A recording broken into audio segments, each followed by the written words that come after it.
তো আশা করি কোশ্চেনটা দেখা যাচ্ছে।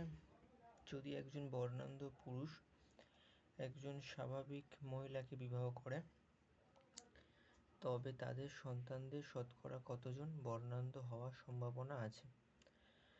এটা আমরা জানি যে বর্ণান্ধতা একটা সেক্স ক্রোমোজোম ঘটিত রোগ।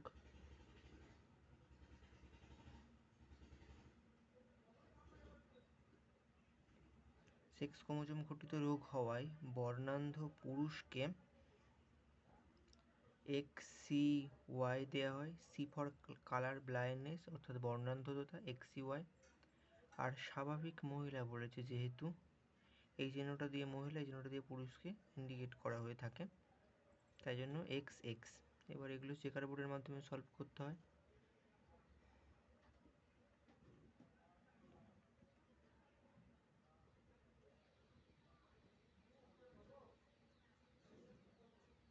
পুরুষটা এখানে লিখবো XCY, আর মহিলাটা এখানে স্বাভাবিক মহিলা বর্ণান্ধ পুরুষ XXCXY XXCXY।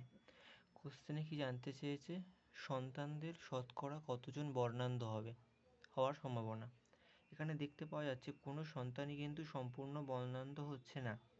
ছেলে দুজন সুস্থ এবং মেয়ে দুজনের মধ্যে কেবলমাত্র একটা এক্স ক্রোমোজোমই কালার ব্লাইন্ডনেস, তাই জন্য এক্ষেত্রে সন্তানদের বর্ণান্ধ হওয়ার সম্ভাবনা হবে 0%।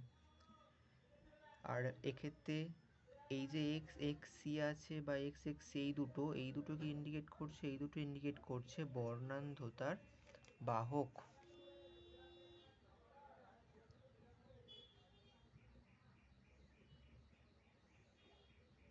এবং ছেলেগুলো সুস্থ, যেহেতু বর্ণান্ধতা একটা এক্স ক্রোমোজোম ঘটিত রোগ, তাই জন্য একটা মেয়ে আক্রান্ত হবে তখনই বা বর্ণান্ধ হবে যদি তার দুটো এক্স ক্রোমোজোমই কালার ব্লাইন্ডনেস হয়। এক্ষেত্রে যে দুটো এক্স ক্রোমোজোম কালার ব্লাইন্ডনেস হচ্ছে না, তাই জন্য এক্ষেত্রে মেয়ে দুজনের মধ্যে কেউই বর্ণান্ধ হবে না, তারা বর্ণান্ধতার বাহক হবে।